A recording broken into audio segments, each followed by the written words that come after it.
каждого свое ремесло. Кто пашет, кто сеет, а кто Бога хулит.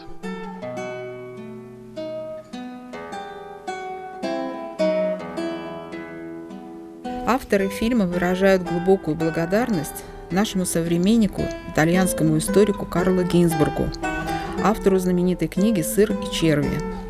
Его исследование легло в основу фильма о сложной судьбе и жизни человека из простонародья Доменико Сканделло, ставшего самым известным жителем из деревни Монтереале XVI века. Фриуль – территория в гористой части Италии. Современник Карло Корнер в 1587 году писал о ней следующее. «Земля здесь малоплодородна, ибо камениста и частично покрыта горами, а также страдает от частых наводнений и сильных гроз, которые здесь также не редкость. Именитые люди не имеют здесь больших богатств, а простой народ, и крестьяне в особенности, бедны до последней крайности». С 1420 года эта область стала частью владений Республики Венеция. Венецианское правительство взяло на вооружение политику поддержки крестьянства в Фриуле, в пику местному дворянству установить отношения объективной солидарности между крестьянами и венецианской властью.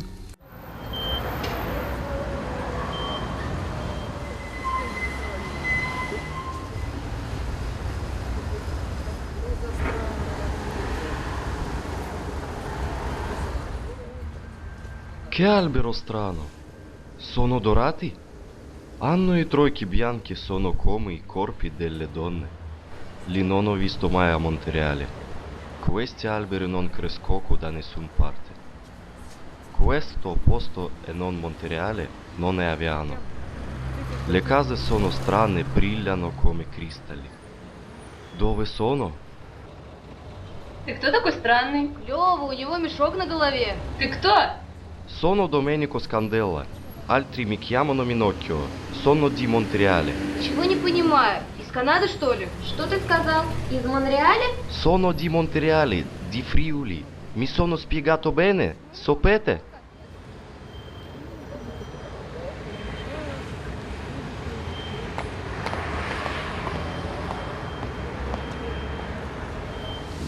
Oh signore, sono nel paradiso. Capisco tutte le lingue.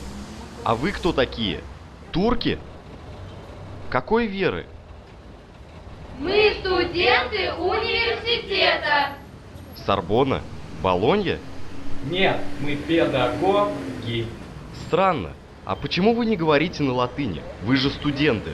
У нас даже детишек учат молиться Патер Ностер и Кредо. Мы же все говорим по-русски на своих языках. На каких языках? Я по-английски. Я по-башкирски. Я по-корейски. Точно. На небесах у Бога все равны. Нет, это не Вавилон. Какой Вавилон? Это Уфа. Так, ты кто? Чудак, что за странная одежда у тебя? Что за колпак? Я из бедняков. Иногда зарабатываю игрой на гитаре. Учу детишек грамоте. Арендую с сыном мельницы во Фриуле. Где это? Что за Фриуль? Как-то странно. Это владение Венеции. Мы совсем недавно стали ее подданными. Я был даже подыста моей деревни. Что за подеста? Чего ста? Кристина, посторонись. Мы пришли произвести в доме твоего мужа Доменико Сканделло обыск. Обыск проводится по распоряжению генерального викария, его святейшества Джамбаттиста Моро. Начинайте, святой отец. Ты счастливая мать, у тебя чудесные дети, но чем ты их кормишь? Твой Миноккио только ходит с гитарой по трактирам. Падре, он зарабатывает на хлеб. Чем? Своей эретической болтовней? Он, наверное, дома говорит дурные слова Богородицы. Как ты это слушаешь? Это сама мать. Нет, падре, все совсем не так. Он исправился, и кроме слова «кредо» больше ничего не говорит. Он ведь староста нашего прихода. Благодаря своему другу детству. Понятно. Ты что, падре Джованни Мельхиори? Одорико Баран, приходской священник, находящийся во враждебных отношениях с Миноккио. Из-за него в течение 4 лет Миноккио уходил в другой приход на исповедь. Обыск помогает проводить местный нотарий Дон Рокко. Это че? Доменико. Так он не надевает ее, как велено трибуналом? Нотарий, запишите, что Доминика Скандела игнорирует приговор трибунала и надевает знаков, указывающих на изобличие его в ересе. Нарамник или накидка кающегося грешника с оранжевым Андреевским крестом на грязно-желтой ткани. Инквизиторы обязали носить Миноккио нарамник постоянно в знак покаяния. Фра Джералам, мы завершили осмотр вещей и книг Миноккио. Что записать мне в заключении? Пиши. В доме Доминика Скандела, прозываемый Миноккио, не обнаружено ни подозрительных, ни запрещенных индексом книг. В отсталой Фриуле грамотными были не только мужчины, но и женщины. В ряде поселений были начальные школы, где обучали даже начаткам латыни. Книга составляла привычную часть повседневности и была предметом частого употребления в Италии XVI века. К ней относились без излишнего трепета и почтения. Она могла вымокнуть и порваться. Может, он из прошлого? Может, он бомж? Нет, он, скорее всего, ненормальный. Надо о нем сообщить, может, его ищет. Нет, мне кажется, лучше позвонить и спросить. А кому? А вот другу. Алло, Марсель, привет. Да, как дела? Хорошо, представляешь, мы тут мужика какого-то странного встретили, что-то он, я не знаю, нормальный, нет. Давай приходи сюда на телецентр, увидишь. Я человек не без мысли в голове. И вот что я думаю. Вы точно не венецианцы. И даже не миланцы. И все вокруг другое. А хочешь увидеть, как мы живем? Это долгий путь. Вот, смотри.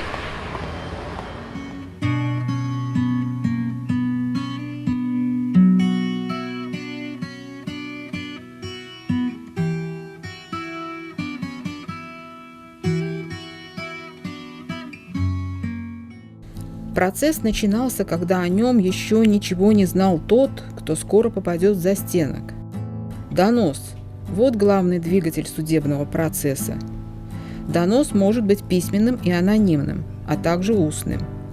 Но Миноккио пал жертвой прямого и неанонимного доноса в выездном трибунале в Монтереале. Привел врачебный вопрос.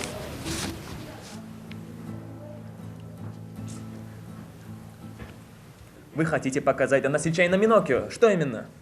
Он говорил мне, что если его привлекут к суду, он не будет противиться. А если начнут преследовать, то он много чего скажет о дурных делах тех, кто наверху. Ваш брат говорит правду? Да, Доминика говорил мне, что как бы не стражил свою жизнь, он бы сказал такое, что повергло бы всех в удивление.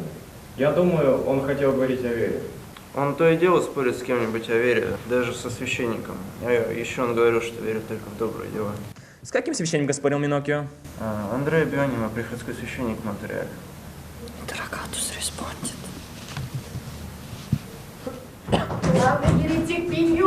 Кто это? Тина, одержимая из Авиано. Дона Дерико, уведите ее. Эта девушка совсем лишилась разума. Держите трактирщик, он враг. Был спрошен Джулиано Стефанут. Вы слышали, как Миноккио говорил о вере? Да, святой отец, и неоднократно. О чем он говорил? Он всякому, с кем заговорит, вернет что-нибудь о Боге и всегда прибавит какую-нибудь нечестивость. Вы можете сказать подробнее? Как-то мы возвращались с мессы, и Миноккио сказал мне, зачем этой горстке праха нужны все эти пожертвования. И? Но я ему ответил, хоть ты мне и брат, твои слова о вере мне не по сердцу. Можете идти. Итак, заслушание показания свидетельствуют. Миноккио много лет вел свои еретические речи.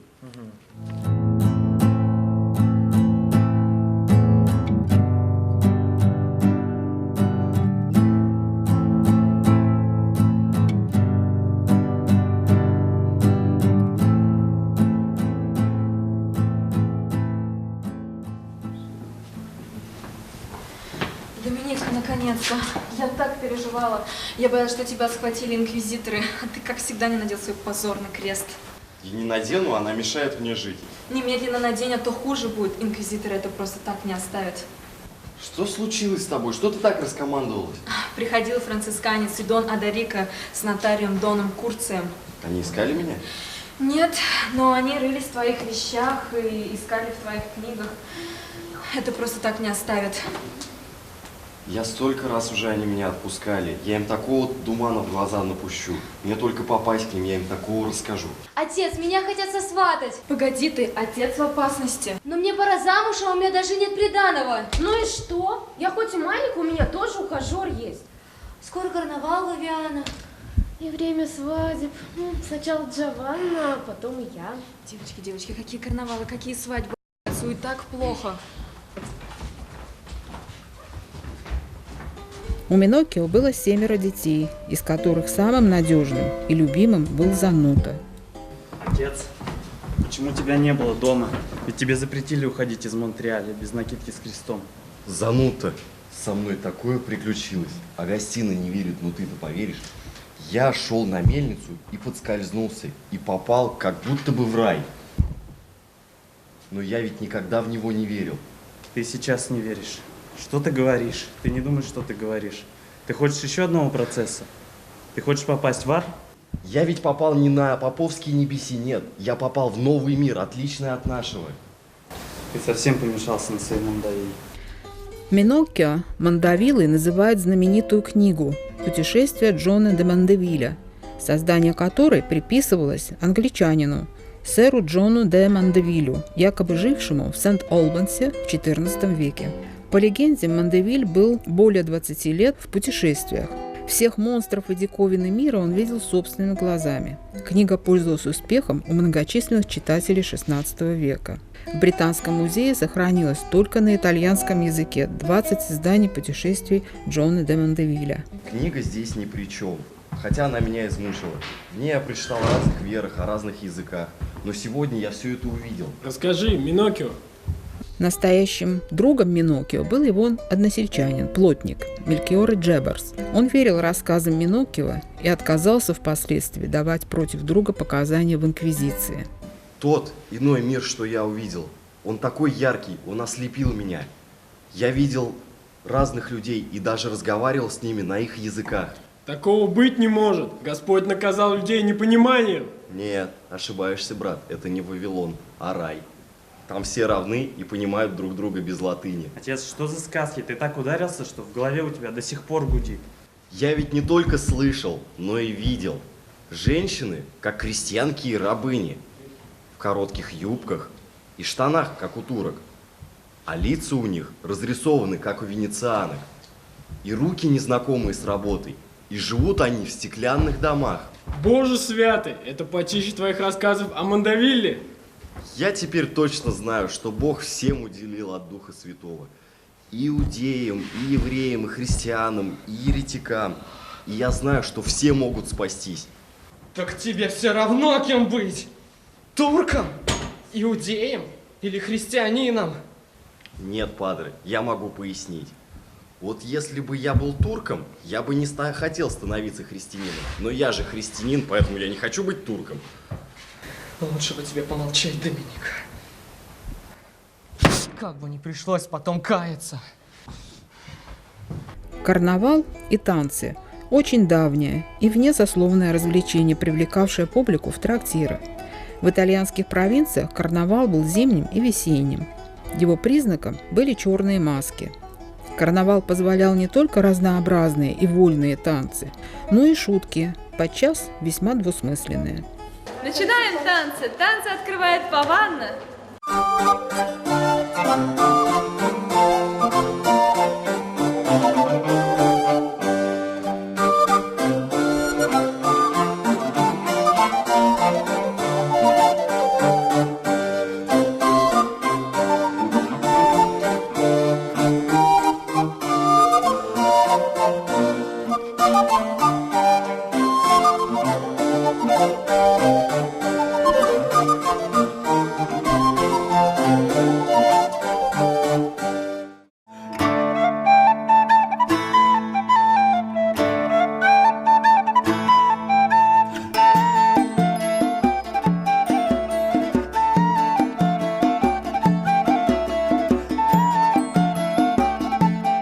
А вы знаете, ведь брак создал не Бог. А кто, люди, что ли? Браки совершаются на небесах. В старину мужчина и женщина просто давали друг другу слово. Этого было достаточно? Вполне. Это тебе одержимый мельник сказал? В Монтереале это все знают.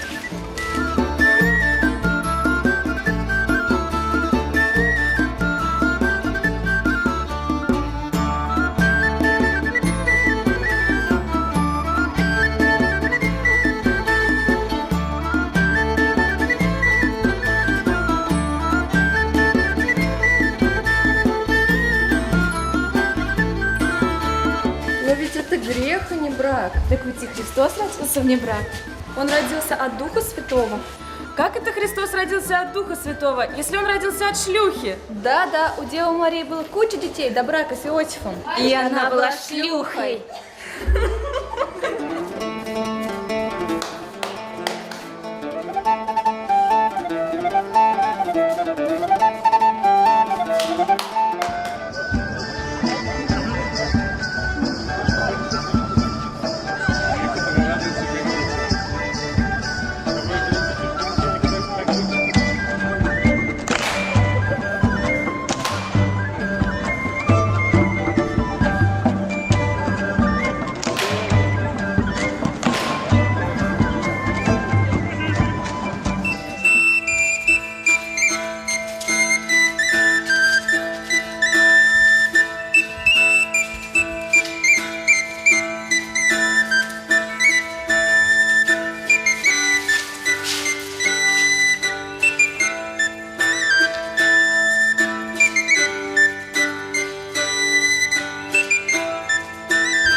Великая благость Господа, сотворившего наш прекрасный мир.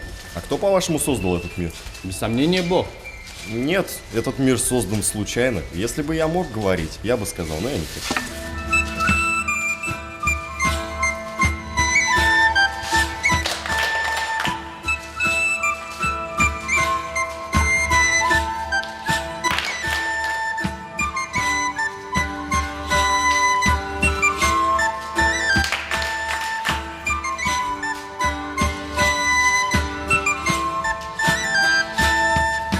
Значит, вы не верите Евангелию? Нет, не верю. Евангелие выдумали попы и монахи, которым больше делать нечего. Нет, Евангелие не выдумали папы и монахи. Оно было написано раньше. Еретик. Доминиго, ты был прав во всем. Я всегда тебе верю. Но будь осторожен. Здесь много желающих постучать в двери Инквизиции. Минокио, кто из вас музыку будет играть? Ты или Леонардо? Он ушел куда-то разобиженный. Да, что обижаться на правду?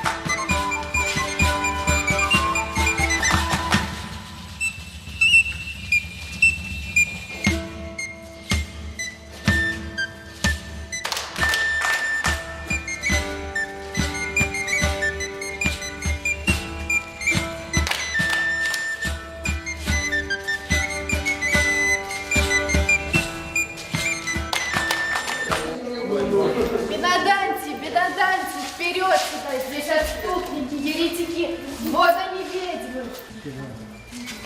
Что ты смотришь? Ты, просветленный, уходи. Уходи, Тина, уходи. Бедаданти уже ушли. Я не верю тебе, ты доносчик, ты сдал Бедаданти в Инквизицию. Они никогда не придут. Важность показаний, собранных инквизиторами в Монтереале, была оценена инквизиционным трибуналом Вавиана и генеральным инквизитором Фриули, которым стал Джероламо Астео. Именно он проводил обыск в доме Миноккио и принимал доносы в Монтереале. Ваше Преосвященство, интеррогатус, житель Авиана Лунардо Симон, добровольно явился устно дать показания на Миноккио. Подтверждаете ли свой письменный донос, сделанный ранее? Да, полностью подтверждаю. И могу добавить еще недавнее. Что вы еще могли сообщить Святой Инквизиции? К греховным мыслям о мироздании, о чем я сообщил Инквизиции третьего дня в трактире Авиано, добавилась еще ересь Миноккио. Что он говорил? Страшно произнести. Не бойся, грех на тебе. Что сказал Доминиго? Он спросил меня, как ты думаешь, что такое Бог? Я ответил, что не знаю. На что он сказал так громко, что слышал не только я. Это воздух и только. Когда я это услышал, у меня волосы стали дыбом. Он для меня хуже турка. Что еще вы могли сообщить святому судилищу? Я думаю, Доминика исполнил дурных мыслей. Он часто повторяет, что священные писания выдумали попы для того, чтобы морочить простых людей. Кто свидетель этих нечестивых слов? Плотник из Монреаля, Мелькиоре Джеберс, местный трактирщик из Авиана. Интеррогатус, трактирщик из Авиана Микеле Турка по прозвищу Пиньоль. Когда в последний раз вы видели Доминика Сканделла? Я видел Миноккио на карнавале в Авиано. Он в моем трактире музыку играл. Вы можете подтвердить показания о том, что Доминика Сканделла, прозваемый Миноккио, заявлял, что если Христос был в самом деле Бог, типа он настоящий мудр, что позволил себя распять? Он этого слова не произносил, но я понял, он имеет в виду очень грубое слово. От него у меня даже волосы дыбом встали. Он действительно придерживается такого мнения? Да, ваше преосвященство. Миноккио крепко держится за свои мысли. Для меня он хуже турка. Интеррогатус, Дон Мелькиоре, священник из Пальчиниго. Как давно вы знакомы с Доминика Сканделла? С детства. Мы родились и выросли в Монреале. Но вот уже много лет, как я служил в приходе Пальчиниго. А вы знаете, что Высокий трибунал Инквизиции обязал Доминика Сканделла носить покаянную накидку с крестом? Да, я знаю. Он носит знак креста постоянно. Правда, иногда под одеждой. Что вы можете еще сообщить о его поведении? Доминика со всеми в дружбе и приятельстве. Прихожане избрали его старостой прихода 3 деревень. А вам известно, что он, вопреки запрету, покидает свою деревню? Да, ваше пресвященство. Однако на исповеди и к причастию он является регулярно. Я держу его за христианина и человека добрых нравов. Миноккио был вызван в трибунал Инквизиции и явился добровольно. Интеррогатус эст Миноккио. Вы знаете кредо? Да, я знаю кредо, я слышал, как читают кредо во время мессы, ну и сам подпевал в Монреальской церкви. Если вы, как утверждаете, знаете кредо, то вам понятны такие слова, как «Qui conceptus et the spiritus sanctonatus ex Maria Virgine». Да, конечно, я понимаю их. Были у вас колебания в вере? Ну, мне много фантазий приходило в голову, но я никогда не давал им веры и тем более никому их не сообщал. Какие фантазии вас посещали? Поведайте, чисто сердечно. Ну, я мыслю и думаю так. Сначала все было хаосом. И земля, и вода, и огонь, и небо. Потом это все сбилось в один комок, как сыр в молоке. И в этом комке возникли черви. Эти черви были ангелы. Ну, так возникли Бог и ангелы. Потом Бог создал Адама и Еву и многих других людей. Но они не исполняли его заповедей, и Бог послал к ним своего сына, а евреи схватили его и распяли. Но я никогда не говорил, что его повесили как скота. Миноккио недолго держали в тюрьме Авиано. После непродолжительного допроса его перевели в тюрьму для изобличенных еретиков в Порто-Груаро. Здесь он был изолирован полностью от общения с родными и знакомыми. Единственными его собеседниками стали судьи инквизиционного трибунала. Главное чувство, которое ему осталось в застенке, это скорбь глубокого и постоянного одиночества. Еретиком не был тот, кто ошибся в вопросах веры. Им был тот, кто продолжал настаивать на своей правоте. В отношении к еретикам-рецидивистам инквизиторы редко проявляли милосердие. Именно таким был Миноккио. Первое заседание по делу Доминика Сканделла в Порто-Груаро, которое вел генеральный викарий Ваше Высокопреподобие Джамбаттиста Моро и генеральный инквизитор Фриули Фра Джероламо Астео. Ответьте, привлекались ли вы раньше к суду инквизиции? Меня вызывали и спрашивали насчет кредо и разных фантазий. Они меня посещали, потому что я читал Библию, и голова у меня варит. Но я всегда был добрым христианином и остаюсь им. Имелись ли у вас колебания в вере? Мне много фантазий приходило в голову, но я никогда не давал им веры, ну и тем более никому их не рассказывал. Говорите по правде и более обстоятельно, чем делали это прежде. Отрицаете ли вы бессмертие души? Я скажу так. В человеке есть вера, рассудок, надежда, воля, разум, мысль. Это 7 даров, которые Бог дал человеку. Это то, о чем я сказал, что со смертью тела умирает и душа. Дух же после смерти возвращается к Богу. Вы хотите сказать, что все души возвращаются к Богу? Нет. Я думаю, что всем людям дается искушение, потому что наше сердце состоит из двух частей, одной светлой и одной темной. В темной стороне обитают злое, а в светлой – доброе. Вы хотите сказать, что Бог так же, как и дух, дарованный им человеку, состоит из добра и зла? Я человек не ученый, не могу я этого знать. Но каков рай для добрых, как вы говорите, душ? Что он собой представляет? Я считаю, что это место, которое окружает весь мир, и оттуда все видно, даже рыб в море. И у людей, которые там живут, как будто бы праздник.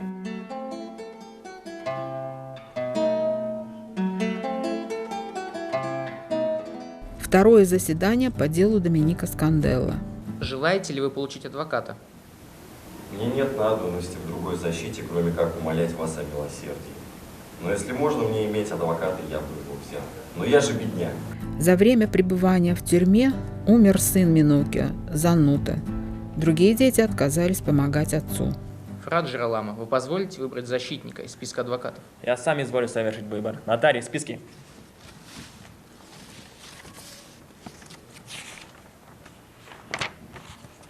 Адвокатом Доминика Сканделла назначается Агостино Пизенси.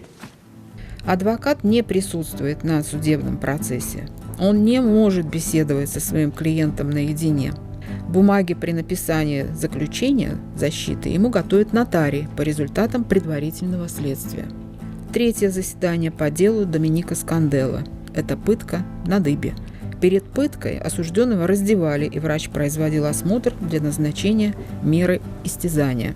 Осмотр врача Фра Аугуста показал, что Доминика Сканделла способен выдержать пытку на дыбе с одним ударом бича. Палач, заберите обвиняемого.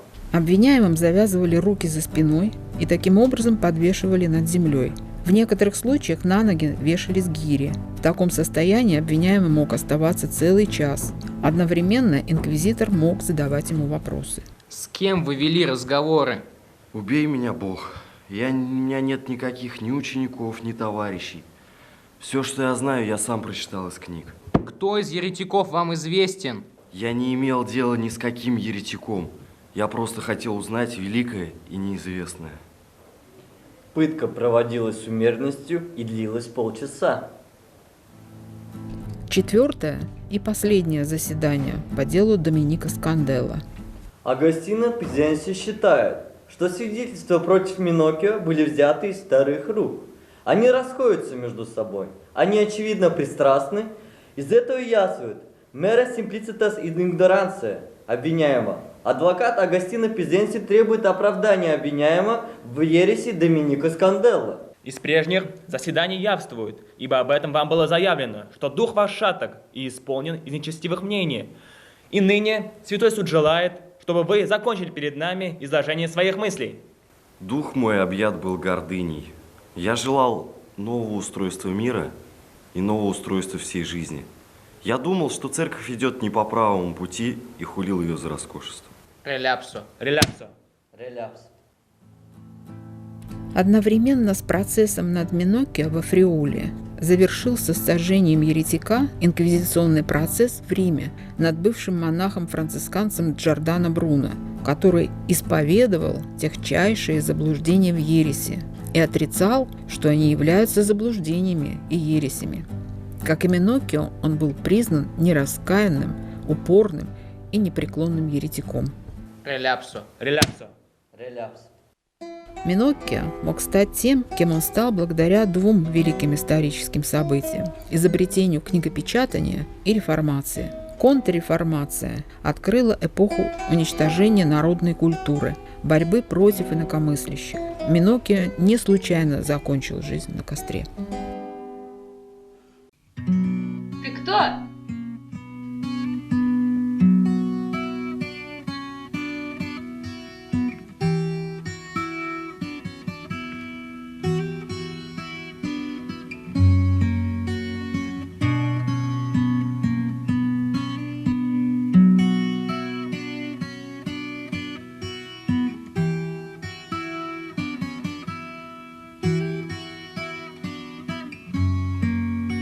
Под небом голубым Есть город золотой с прозрачными воротами и яркою звездой, а в городе том сад, все травы да цветы, гуляют там животные невиданной красы.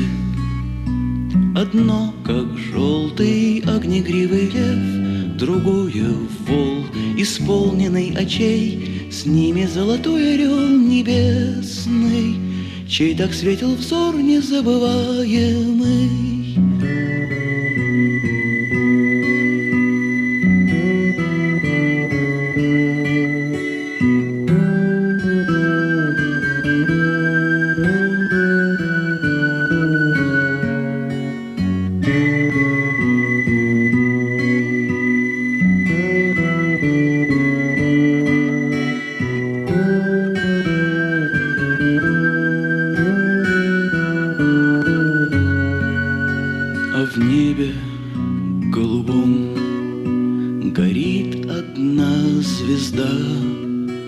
Она твоя, о ангел мой, она твоя всегда.